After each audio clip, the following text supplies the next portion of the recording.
We're back for round two. Testing 1, 2.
Okay. Booyah. All right. Hey, people, how you doing? Hello, my name is Tim Black. You're tuning into the Tim Black Show. Thanks for being here. I appreciate you.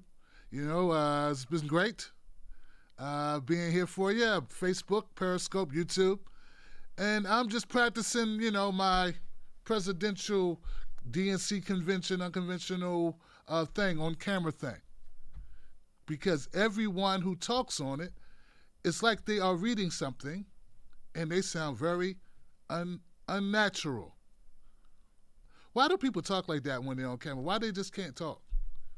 Why they just can't just hey.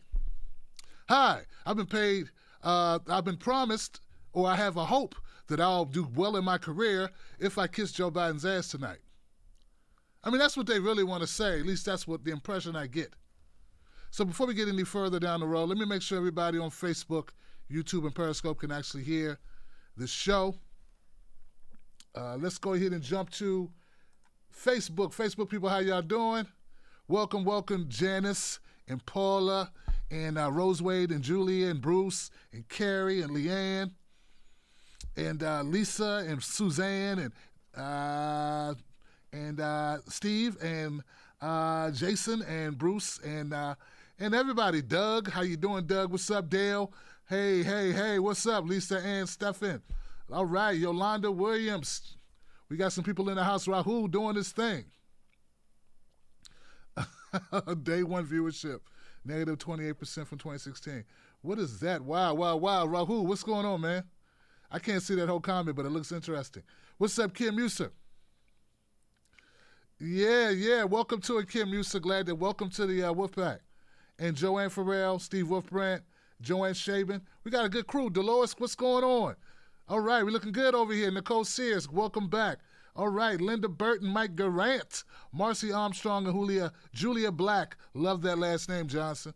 And we are doing this, Teresa. George Scheller, Ariel. Looking good, guys.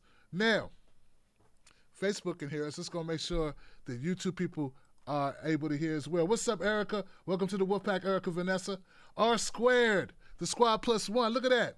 Alex C. I got my Wolfpack people, Mama Alaska, Jay Jones, Joe Famous, Brad Bloom. Whole crew is lining up. Sirius 76, Brian Crosby, loud and clear. Thank you, my brother, as always. Brad Bloom, I see you doing double time. Brad, you mind monitoring? Can Brad help on 2 platforms at one time? I think he can. You know, because you work with, I think, Katie, and you can work with me, you know. They pay the same. Positions pay the same. A mug. Coffee mug. All right, Brad.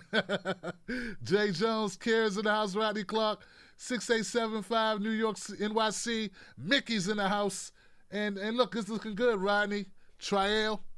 All right, guys. So Progressive Girls in the house. Kelly M holding it down for the Wolfpack. We are looking good, folks. I'm loving this. This is all right. It's all right.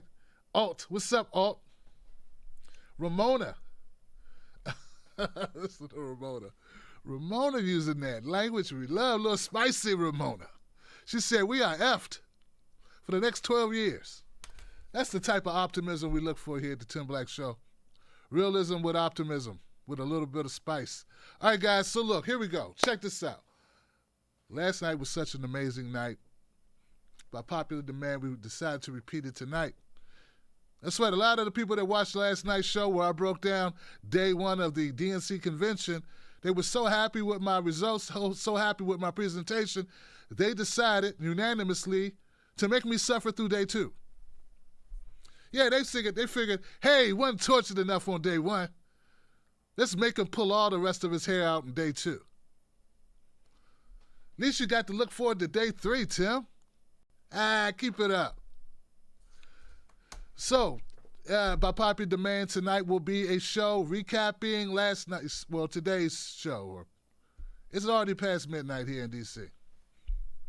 All right. Well, tonight was supposed to be the biggest night. In fact, it's the most important night of the entire convention because tonight, Joe Biden became your Democratic nominee. Officially. Yeah, up till the night, he wasn't the nominee. He was just the guy. People were like, is that the guy? All right. Okay, well, you sure that's the guy? Okay, let's kiss butt. I got to kiss his butt, right? Because I don't want to be doing no extra butt kissing. Let me just kiss his ass now. But I don't want to kiss it if he don't turn out to be the guy. And this was also the night all of the QAnon people and the former Bernie supporters who lost their minds and went full Trump or something weird, I don't know, deep state investigators, all of them. This is the night they all wanted to stab themselves because this is the night Hillary Clinton was supposed to come out and take the nominee from Joe Biden. You thought I forgot about all that crap you guys were talking for the last 6 months. Banana Peel 1776, all in my mentions for the last couple of months telling me, Tim Black, you a stupid person. Anybody could see Hillary going to be the nominee. Well, officially tonight would have been the night she's supposed to come out and do that. Tonight's supposed to be the night that the Democratic Party threw a Hail Mary. Hillary Clinton makes the deep post route, turns around, ball right there, bam, right in the numbers, baby. Touchdown, end zone dance, all that. But it did not happen. No, tonight, Joe Biden became your nominee. Yeah, I know. Nothing to be happy about. I'm just saying. I just want to rub it in that you were wrong. I've been wrong about stuff. Accept it. Walk it off. Take the L, as Michael Brooks would say. Sometimes you got to take the L. My brother. So, here we go. So tonight's night, it started off interesting. Interesting to say the least. How did it start off? Oh, yeah, it started off with this, which I forget. Hi. Go. Hi, this is Senator Chuck Schumer, Democratic leader from my hometown, Brooklyn, New York. Behind me is a sight I see out of my window every night. the Statue of Liberty, the same site that greeted hopeful immigrants like my grandparents, a symbol of freedom and a beacon of hope to the world.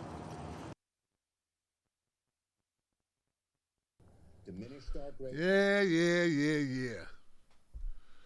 It started off with Chuck Schumer proving himself to be an empty suit, but not just an empty suit covering over an empty body, covering an empty soul.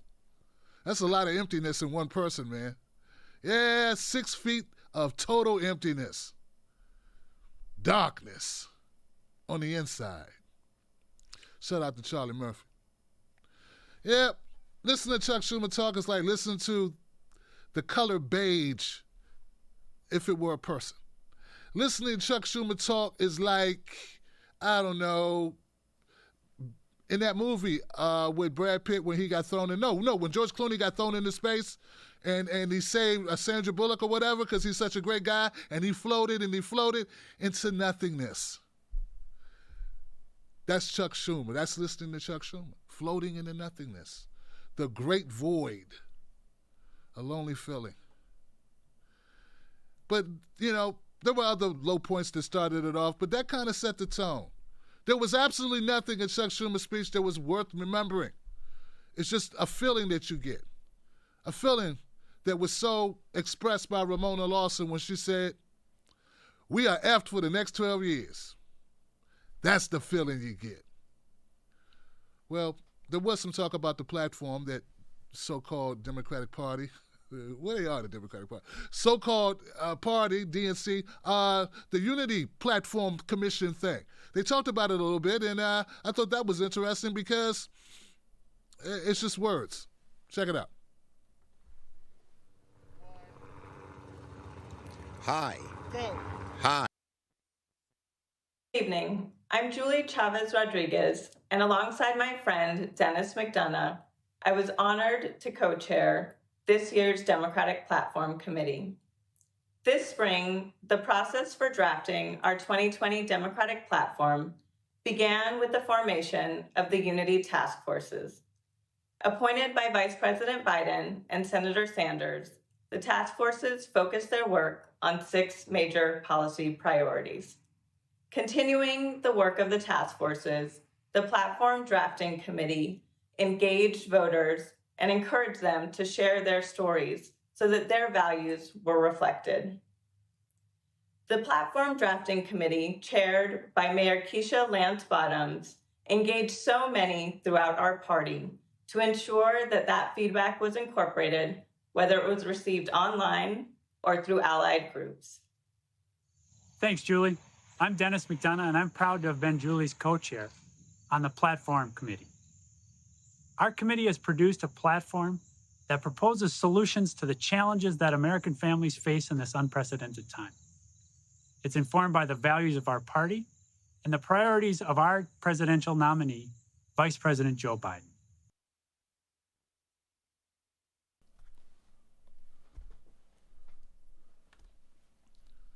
But it's ultimately dictated by our donors, who decide exactly what the hell we're going to try to do and how we're going to screw you over for the next 4 years. 8 if we're lucky. Yeah, look, man, this platform, no matter what they say in it, it's not a binding contract of any sort. We learned in 2016 that the DNC don't owe you anything. Hell, they owe you less than nothing. Hey, it's a private organization. If they want to go into a back room, shoot dice, throw darts at a board, cockfight with roosters, they can do whatever they want to do because it's theirs. You don't matter. What you think doesn't matter. What you want doesn't matter. Hell, they'll let you send in questions or comments. Doesn't mean they read them shits. Yeah, they could have wiped their butt literally with your suggestions. At this point, they already have your money. They have your heart. What you gonna do? Go vote for Trump?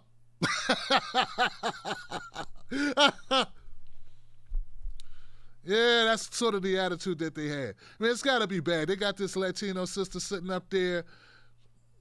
She looks like I don't know, man. I just don't believe people want to sell their souls. I think they have to. It's sort of like that bully that just corners you for your lunch money, and it's like, Do I want to take the ass whooping or do I want to give up lunch for a day? And that's what they do, just keep giving up their lunch.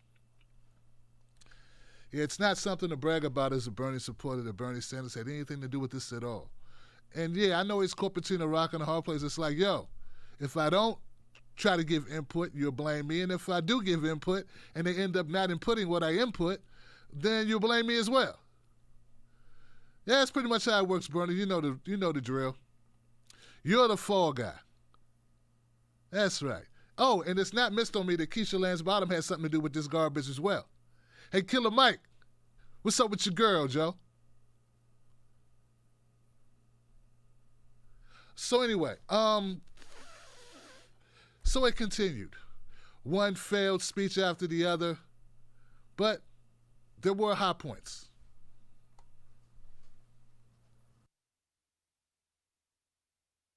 This nation belongs to all of us. And in every election, we choose how we will create a more perfect union. Not by taking sides, but by taking stock of where we are and what we need.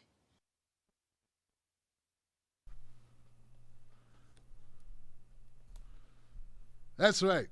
High point of the night in the beginning was Stacey Abrams vacuously looking into the camera and talking as if what she's saying was worth listening to. Yes, we are gathered together. Dearly beloved, we are gathered today to recite Prince lyrics.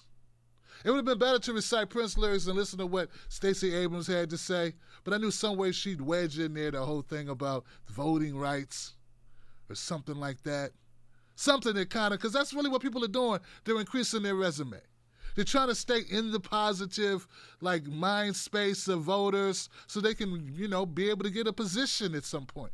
And every person you see on this stage, well, not stage, every person you virtually see tonight, they're hoping to get a job in the Joe Biden administration. Yeah, I don't have that problem, which is part of the reason why I get to talk as much crap as I do. Because, see, I lost hope a long time ago in this system. Some people would say poor Tim Black, but I say, hey, it's my superpower, having no hope. Yeah, having no hope means you're not trying out for a job opportunity like Stacey Abrams, where you allowed yourself to be embarrassed on national TV by Joe Biden himself, dangling the carrot in front of you going, get it, Suey, get it, Suey, get it, Sue. And then snatching the carrot away and throwing it down the street into a storage drain. A sewage drain. Yeah, a sewage drain. Yeah, and then having to come out, as a recourse, well, as a consolation, you get to come out and you get to kiss his ring. Nice. Representing for everyone in Georgia there. He's not as bad as Kemp. He's Joe Biden. Not as bad as Trump. Well, the night kept going something like that. Next on the road was some people, I forget who they are.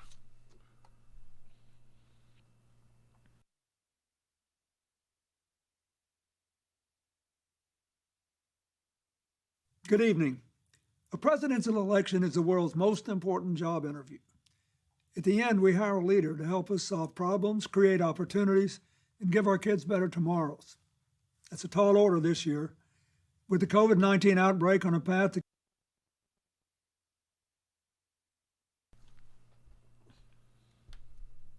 That's right, Bill Clinton. Next up was Bill Clinton. Bill Clinton decided, hey, man, there may be 2 or 3 black people I didn't piss off in the last couple of weeks. Give me another shot. God. Good evening. A presidential election is the world's most important job interview. At the end, we hire a leader to help us solve problems, create opportunities, and give our kids better tomorrows. That's a tall order this year. With the COVID-19 outbreak on a path to killing 200,000 people and destroying millions of jobs and small businesses. How did Donald Trump respond? At first, he said the virus was under control and would soon disappear. When it didn't, he was on TV every day bragging on what a great job he was doing, while our scientists waited to give us vital information. When he didn't like the expert advice he was given, he ignored it. Only when COVID exploded in even more states did he encourage people to wear masks. By then, many more were dying. When asked about the surge in deaths, he shrugged and said, "It is what it is." But did it have to be this way? No. COVID hit us much harder than it had to. We have just 4% of the world's population, but 25% of the world's COVID cases. It's more than twice as high as South Korea's, 2.5 times. Wow. You heard Bill Clinton with 4% of the world's population and 20% of the world's COVID infection rate. I think that's what he said. It's kind of ironic because we're 5% of the world's population, but 20% of the world's prison population. All thanks to Bill Clinton and Joe Biden. Come on, Bill, take credit for it, man. Own it, man. That's you. You did that. Damn it, man. Got to make these guys own up, man. They're so humble. Not admitting they're the ones who started or enhanced mass incarceration to a level that Ronald Reagan could only dream of. Bubba, my boy. Yeah, Bubba went on to talk about how Donald Trump doesn't give the Oval Office the respect it deserves.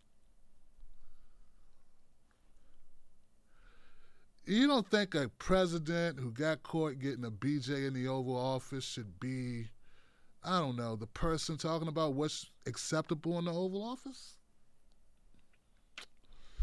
Kids, I'm sorry, I can't shelter you from the realities of your government or of the Democratic Party. I refuse to do what your parents have done, which is lie to you. Lie to you and pretend that there's some shining light on the hill.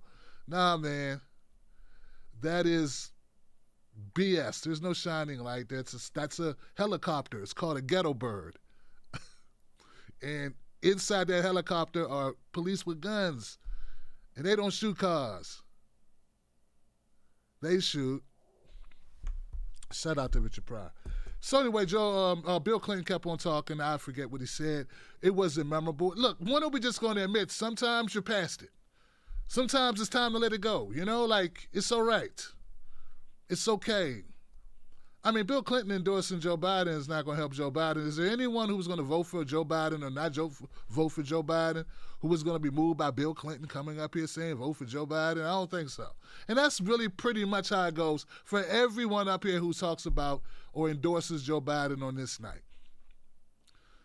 No persuasion at all. Only the vote blue anywho who shame you on social media are the people that even watch this thing. I know a lot of you didn't watch it, and I respect that, and I understand it. In fact, I applaud you. Because if you watched it, you basically gave me no reason for putting myself through my agony of watching it for you. So no reason for both of us to suffer. But there was a shining moment, a fleeting hope. It was while they were going state to state, and they were tallying up all the delegates that were won. And just before that, earth-shattering moment, Alexandria Ocasio-Cortez and Bob King spoke, and they reminded me that, or what could have been, a moment of silence. Good evening. A presidential election is the world's most important. On his behalf will be two progressive champions, Bob King and Representative Alexandria Ocasio-Cortez. I'm Bob King. As a proud union member and former president of a great American union, the UAW, I am honored to nominate Bernie Sanders for president.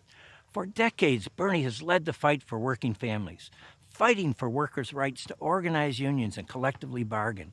In a time of enormous inequality, he understands that we must confront large corporations which have far too much control over our economy and our politics. Bernie believes health care is a human right and should not be contingent on a job. He knows we can rebuild our crumbling infrastructure by creating millions of good-paying union jobs while combating climate change. Bernie's moral clarity has emboldened the Democratic Party's fight for justice. The grassroots energy of his supporters has cemented important advances in our platform. Bernie will continue to lead a movement that helps defeat Trump and delivers transformational change. I'm excited to place into nomination the name of a great champion of the working class, Senator Bernie Sanders. Good evening, bienvenidos, and thank you to everyone here today endeavoring towards a better, more just future for our country and our world. In fidelity and gratitude to a mass people's movement working to establish 21st century social, economic, and human rights, including guaranteed health care, higher education, living wages, and labor rights for all people in the United States. A movement striving to recognize and repair the wounds of racial injustice, colonization, misogyny, and homophobia, and to propose and build reimagined systems of immigration and foreign policy that turn away from the violence and xenophobia of our past. A movement that realizes the unsustainable brutality of an economy that rewards explosive inequalities of wealth for the few at the expense of long-term stability for the many, and who organized a historic grassroots campaign to reclaim our democracy. In a time when millions of people in the United States are looking for deep, systemic solutions to our crises of mass evictions, unemployment, and lack of health care, en el espíritu del pueblo and out of a love for all people, I hereby second the nomination of Senator Bernard Sanders of Vermont for President of the United States of America. Thank you.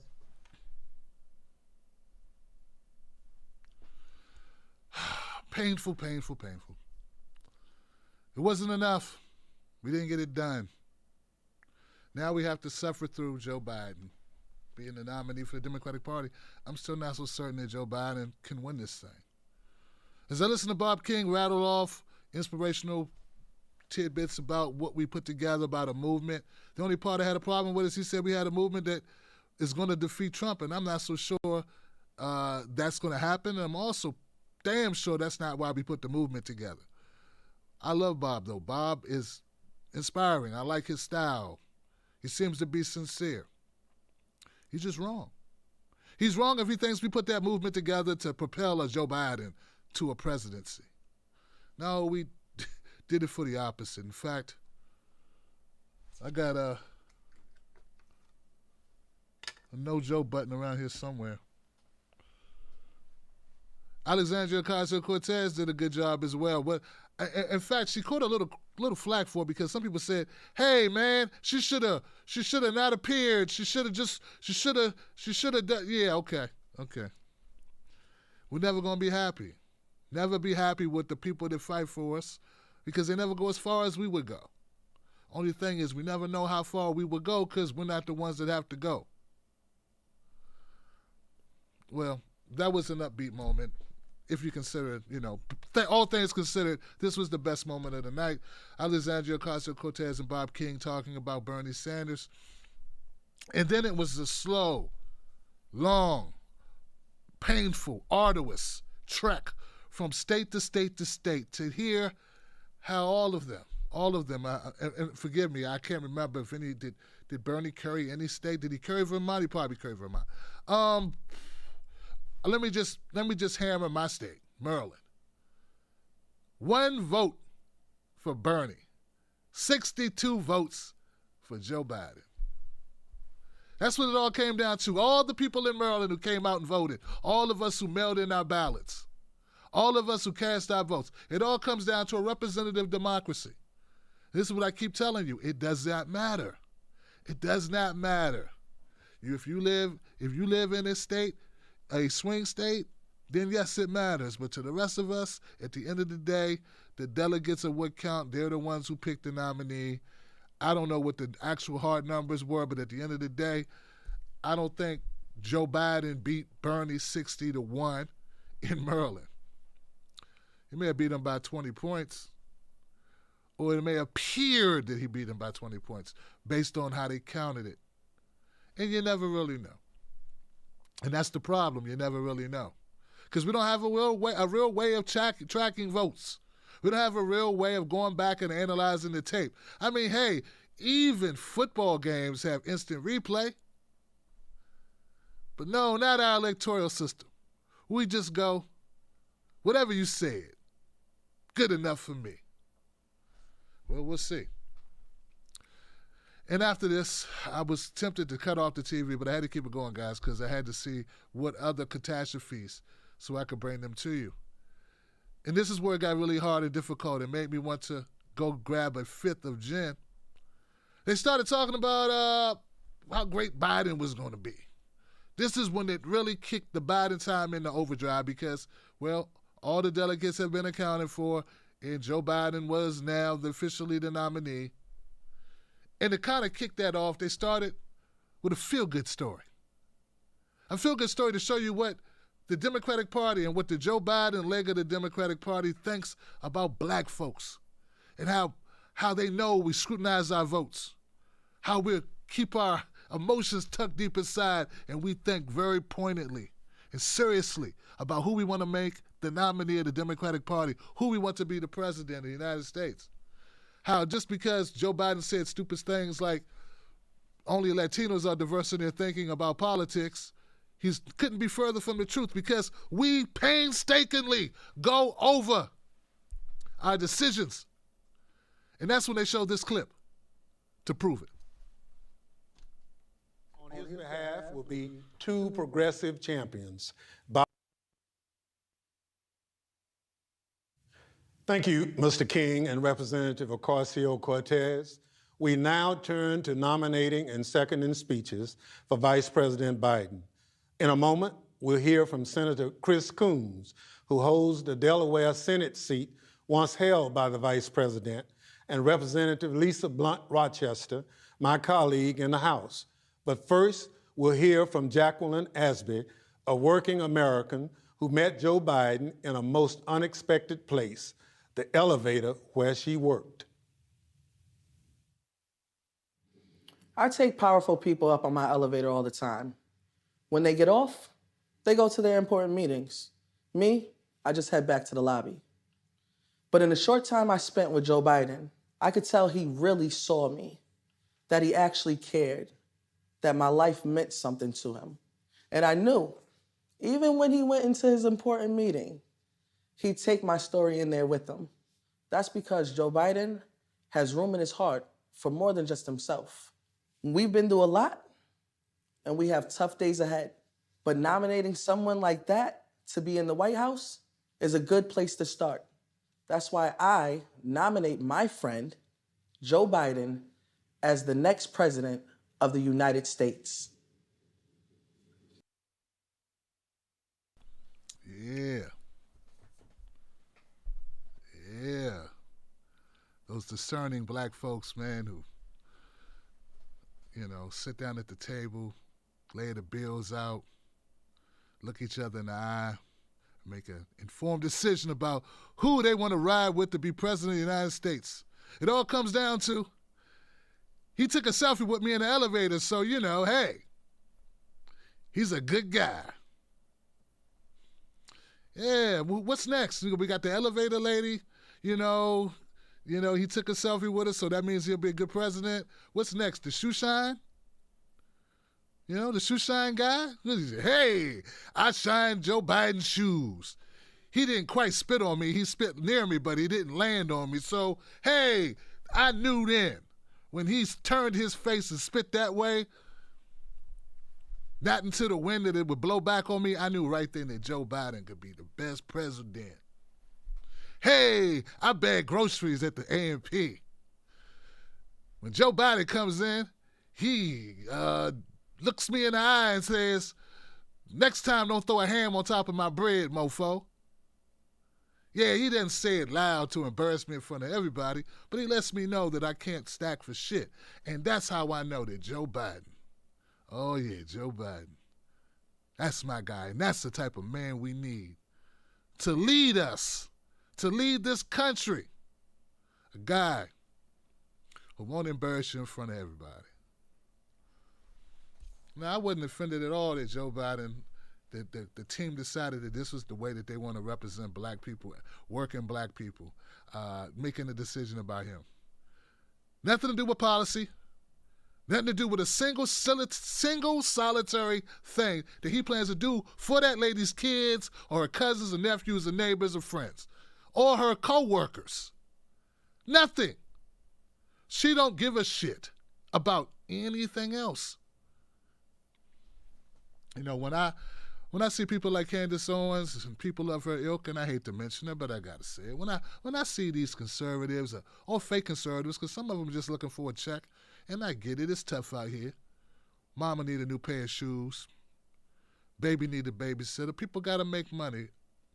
And as disgusted as I am with them, I always have a spot in me that says, you know what? I blame them, but I also have to keep in mind that the Democratic Party is full of it. It's full of it. It plays identity so often and not substance. So what do people owe this party? What do I owe this party? Nothing. I don't owe it a damn thing, Johnson, because at the end of the day, they use my blackness against me to get votes. And then when I say give me something for the black vote, they say I'm being divisive. Then they send out their hordes of black inside people who are adjacent to the table to, you know, chastise me on Twitter, to call me names like Trump supporter, though I've never voted Republican in my life. All because I say give the black vote. If you want the black vote, earn the black vote. Do something for the black vote. And I'm not a celebrity who just came out, who comes out at general election time when there are no other people running, and now all of a sudden I get revolutionary. No, I've been talking this since day one, man, since the word go. So it's just disappointing. I'm not saying I support any of these people who are defecting to the Republican Party because, hey, this is the home of both parties suck, Johnson. I clearly understand both parties suck. There is nowhere to run to. The only place to run is to run the government ourselves. And to do that, it's going to take another party, and I get it. Until then, we fight the good fight. Now, if you're still with me, I hope you are. This is where this is where I really almost lost it. This is where my wife looked at me and said, Tim, are you sure you want to watch the rest of this? Because this is when they started carting out people that I have no connection to at all to kiss Joe Biden's ass and try to convince us of something. This is just one representative of those people they carted out.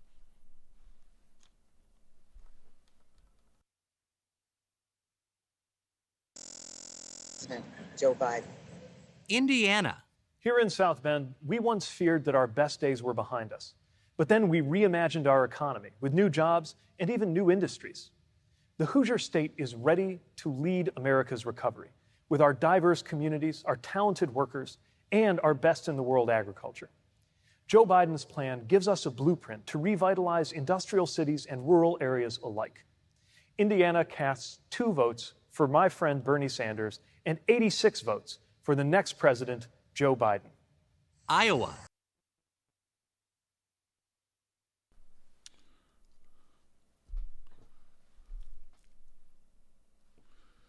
I don't even know why Buttigieg was up there. I guess Buttigieg is, I know he's considered an Indiana political person, though he holds no office. He's a disgraced mayor who failed his constituents in South Bend. He threw his weight behind Joe Biden, and now he's the go-to guy for Indiana. And it was pretty much like that the entire night. Oh, man, you better join the Tim Black Wolf Pack. I deserve it just for sitting through Buttigieg talking. They even put out Amy Klobuchar again for no reason at all. And it was like that from state to state to state. Tim Ryan for Ohio. Ugh. Anyway. Well, it was said that the people that put together this unconventional DNC convention, it was said that they had expertise. They knew what they were doing. And they proved it. They proved it at the closing of the show where they had a nice, glossy, great, touching, compelling Jill Biden, telling the story of her and Joe Biden. It was very sentimental, moving. And here goes a little bit of it.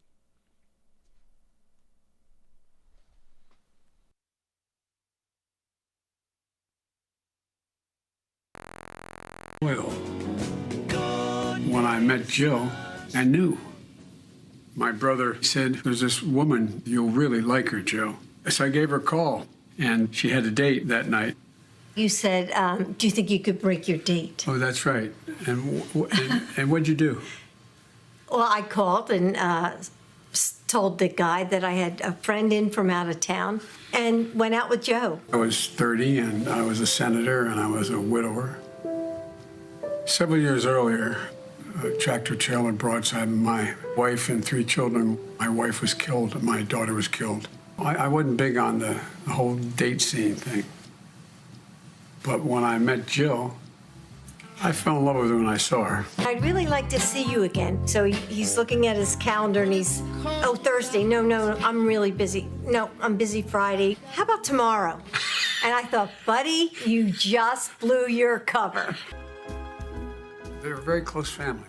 She's the eldest of 5 girls. She's kind of like the godmother of all of us.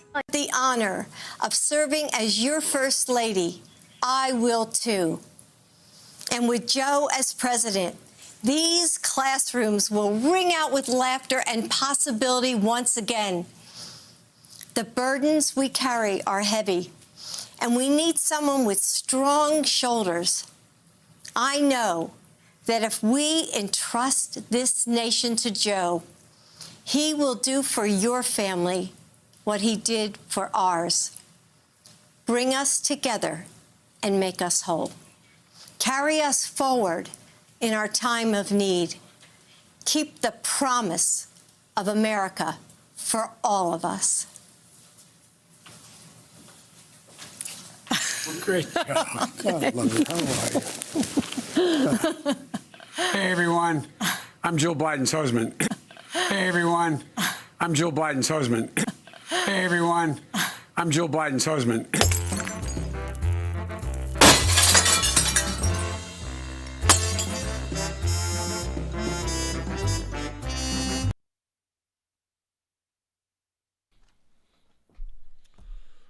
That's right.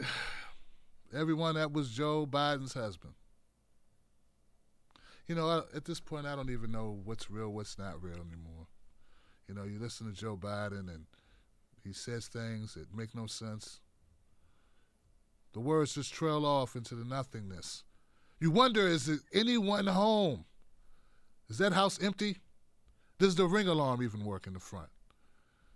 Man, that's the nominee that the Democratic Party wanted, so guess that's who they decided to get. I mean, like they stated, it's their party. Really don't have a say. And as in all our electoral politics, it's not popular vote, it's electoral policy. So the electoral people have it, the nays have it, and that's who they want. So anyway, we got to suck it up and deal with it. But, you know, through it all, I still hold the belief that you think things are bad, they could get worse. And that's true, they could get worse with Donald Trump. But I also believe they could get worse with Joe Biden. So this was only day 2. You know, I'm a Bernie guy. I'm still a Bernie guy. Meaning I still believe in the principles and the policies that drove us all together as Bernie-crats. You know, Medicare for all, universal health care. Health care is a human right. Not access to health care, but actually having health care. You know, that thing. Having that thing. Green New Deal, environmental justice, criminal justice reform, legalizing cannabis, ending the wars, taking care of the poor. This is America where we love our vets so much we leave them starving and freezing on the sidewalk. We have vets living on the streets in front of empty buildings that are, you know, inhabitable. That's how much we love them. Yeah, we're patriots. This is a funny way of showing it. And we believe that wasn't for Donald Trump, there wouldn't be racism and bigotry, though we know that's not true at all. So, yeah, you know, we're not blindsided by what's happening now. We know what's going on. It's a propaganda tour. Only thing I could say is I hope that everybody out there tunes in, because we have to know what's going on if we're going to fight it. Stay engaged. Don't get so frustrated that you walk away. And look, if you're watching a scary movie and you close your eyes, it's not like the scene ends. You just don't see it. So hopefully you keep your eyes open and stay glued to independent media only, Johnson. Yeah, I was watching this show on Netflix, right? And, you know, people are always telling me that Bernie Sanders didn't do enough. And I get it. I'm upset sometimes, too. I just figured the person who was closest to what I wanted, the person who fought for the ideals that I wanted, is probably the last person who I should run through the ringer when there's so many other people who are more suitable for the ring or the ringer. And they're always telling me, well, you know, if he just fought harder, maybe he would have beat the Democratic Party. I think the problem is he was fighting for the top spot in the Democratic Party, a party that decides who they want. And obviously they decided to rally the forces against Bernie Sanders. Hey, look, I say all that to say, I was watching the show on Netflix, and there was this girl who was selling some type of weird drug. I don't know if you guys saw this. And during the course of this, the guy says to her, he says, you know, why are you doing this? You could have a great life. Why are you selling this weird synthetic drug? And she said, well, my mom has diabetes, and she doesn't have health care. And I thought right then, I said, you know, damn it, we got Joe Biden. That's who we need to give us, you know, universal health care. And then I remembered, no, Joe Biden's never fought for universal health care. What this young lady's talking about, what's made us all the way into this Netflix special and in the consciousness of pop culture in America is the idea of universal basic income, the idea of universal health care, these ideas that we talk about, federal jobs guarantees. These are what we have been fighting for, and now it's everywhere. It's even in our Netflix movies. So as much as you want to dump on the progressive movement, we changed the world, even if we couldn't change the Democratic Party. All right, guys, tomorrow I'll be covering day 3. It's my obligation to sit through as much of it as possible. I hope that you'll join me for it. Follow me on Facebook and Twitter at Real Tim Black. Follow me on Instagram as Tim Black at Night. Hey, please do that, because I don't know, well, my numbers on Instagram are horrible. Oh, an announcement. We just passed 100,000 on Twitter. That's without being on MSNBC one time. That's pretty impressive, Johnson. We are truly grassroots around here. And that's the only way we can keep it honest. All right, so now I'm going to go to the chat, super chat, and see if anybody has comments that I'm going to read, or obligated to read, or that they wanted me to read. Let's do that. What a day, what a day, what a night, what a night. All right, first comment of the night. Actually, it's a new member of the night. It is Cosetta Osler. Thank you for joining, Cosetta Osler. Welcome to the Wolfpack. The same for Erica Vanessa Myers. Welcome, welcome. Roger Meadows. Tim, I'm in the past watching my senator on your show. I don't live in BK, but that's probably the first time Chuck's been there in a long time. I heard that, man. Do you hear my bit about him? He's not just an empty suit. He's an empty suit covering an empty body that's housing an empty soul. That's like 3 empties. You rattle around in the back of the station wagon.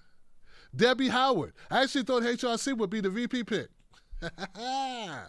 Roger Meadows, I know you like food, refs, you cornbread, me brown gravy with no Swedish meatballs underneath, barbecue sauce with no chicken underneath, or chocolate fudge with no ice cream. Oh, man. Cornbread. Yeah. Well, hey. We keep our cornbread around here. You know that, Roger. Hot Channels. Tim, thank you for sitting through that. I couldn't do it. You could do it if you had to do it. You do it for a good reason. You would. Lauren Brillante. Thanks for watching that abomination so I didn't have to. There is no way in hell I have voted for Joe. Hey, and I'm not going to... Okay. All right. You know what I'm saying? Like, I hope no one here thinks, I know that's a declarative statement, you're just letting me know, but I hope no one here thinks that I'm trying to influence that. Like, you know, I'm not voting for him either. I live in Maryland. It's a representative democracy. I've said this before, I'll say it again. Donald Trump has no chance at all of winning Maryland unless he jumps into a time machine, buys Marilyn Monroe a Rolls Royce, and pulls her away from the Kennedys. Common Sense Independent. Thank you, Common Sense Independent. That's it. I appreciate you guys. Go to the channel, watch a couple videos. Join me on patreon.com, Tim's Take Live. Become a member for starting at only $5 a month. You can become a member of the Wolfpack. The Wolfpack is a community-based, we just viewers who are our own community for the show. And no one sponsors this show. Just us. No networks, no big corporations, no influence from any party, none of that stuff. This is just grassroots, people that care, people that want to know about the issues, and people that discuss the issues. That's it. That's it. I think that's it. David Melford, we still have Debbie Wasserman Schultz in Florida. Jen needs to keep trying. Yeah, I popped into Jen Perlman's live stream on Periscope and wished her some, words of encouragement. All right, guys, I'm done. I'll see you soon. Be safe. Remember, don't let nobody take your cornbread, and don't argue with these fools. Sprinkle some facts on them instead. Peace, Johnson.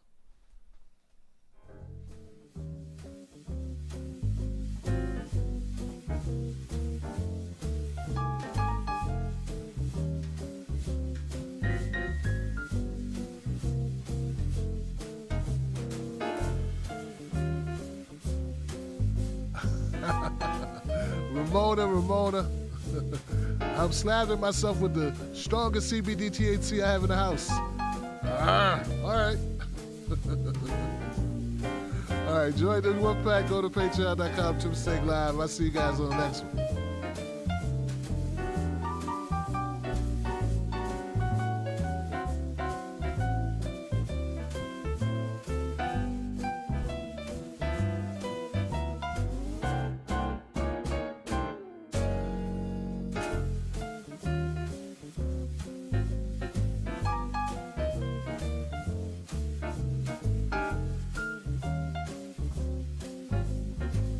Shout out to Linda Tober, Julie Pulley, Julia Black, Daniel Criswell, Robert Stephen, the Facebook crew, Tim Black's Wolfpacks. You guys are on point. Thank you so much. I appreciate you. Be safe, y'all.